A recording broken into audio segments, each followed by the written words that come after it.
Va ser així per casualitat. Jo ja feia temps que pensava que havia de fer alguna cosa, perquè no podia continuar així, perquè si no, no podria avançar, no podria fer res. I un dia el músic, parlant amb el Víctor, li vaig dir, ai, hauria de fer alguna cosa, potser m'apuntaria a teatre, que no sé què, però me fa molta cosa. I res, el pròxim dia ja me'l vaig tornar a trobar i em va dir, ja tens un paper. I a partir d'aquí ja no hi volta atrás. La meva primera obra va ser la de Pastorets, quan fèiem, em sembla que 10 anys, pot ser? Sí, fèiem 10 anys, jo feia de luxúria i després vaig portar un seguit d'obres que totes ho feia o de puta, o de marrana, o de luxúria, o tot era relacionat. Va haver un moment que ma mare em va dir, Isa, vols dir que fas bé de fer teatre? Dic, perquè no sé com te veuen a tu, diu, perquè sempre fas coses marranes. Dic, ja mare, dic, jo intentaré canviar-ho, a veure si puc canviar. Total, que va arribar a Chicago, i a Chicago allò encara va ser més sexy. Clar, jo, entrada en mis carnes, pues, haver de ficar un viso, allò va ser el màxim que va poder aconseguir un director de teatre amb mi. Vaig començar amb l'obra de Els Miserables, i la Carme Pardo em deia, és que tu dius la A rient, mira de fer la A amb la cara així, perquè si no sembla que sigui una obra còmica, no és una obra dels Miserables, que és així potent, saps? I em va dir, mira de fer la A així, em va costar molt, aquell va ser els personatges que em va costar més, perquè havia de treballar la manera que jo tinc de parlar. Ui, és que la meva història amb el teatre va ser perquè jo de molt petita mirava la Lina Morgan.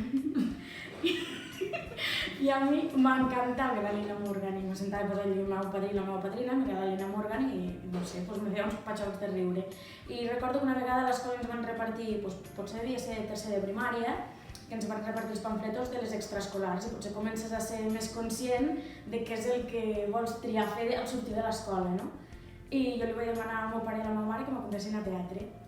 Jo em sento pretòric. Jo quan m'he ficat a l'escenari se'm borra tot el que hi ha al voltant, no veig ni cametes, no veig públic, no veig a ningú. Recordo una obra que vam fer amb el Gabriel Solans, que ara exactament El gran naufragi es deia, i em va fer cantar malament sola davant Expressament. de tot el públic i la veritat és que això per mi va ser un repte i a banda m'ho vaig passar molt bé perquè no havia de cantar bé, havia de cantar malament i expressament. El Ferran Aixalà, de Clown i Acció, que va ser la primera vegada que entrava al món del clown. Jo sempre he estat molt ruc, però necessitava una encaració. El vano de tonteria era molt àmplia. Sí. Però tot això m'ha ajudat a parlar, a direccionar i portar-ho bé. Sí. Amb el personatge que m'he passat millor, és amb el Juanito, de Veïnes, perquè ha estat un personatge que sempre ha estat diferent, perquè que mai hem sapigut el text. No, perdó, parla per tu. Mai t'ha sapigut el text. No vingueu ara enquestes, és que són... Per coses que te remouen de dins, la millor potser això no és una obra de teatre, i com a que m'ha agradat més i que m'ho he passat més bé ha estat el Rei Lleó. Què creus que t'ha portat a tu el teatre? Moltes coses. Crec que la llista se queda curta per apuntar-ho.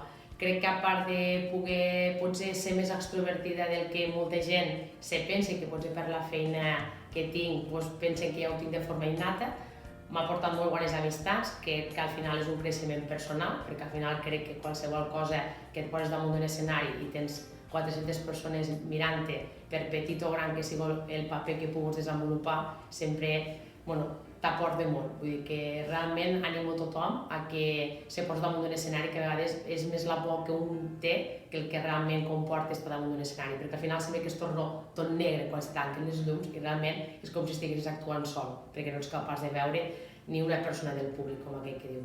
I em va dir el Pere, diu, prova d'escriure alguna esceneta, i dic jo, no he escrit mai teatre. Va dir, és igual que tu sigues bo escrivint teatre.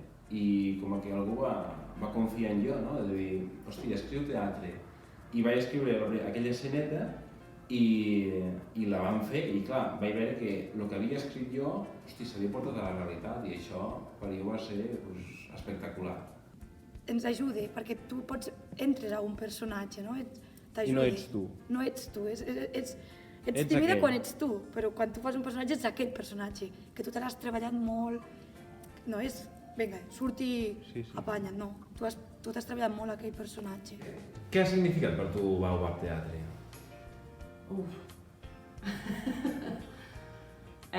Moltes coses. Principalment el canvi de personalitat que he tingut jo a mi mateixa.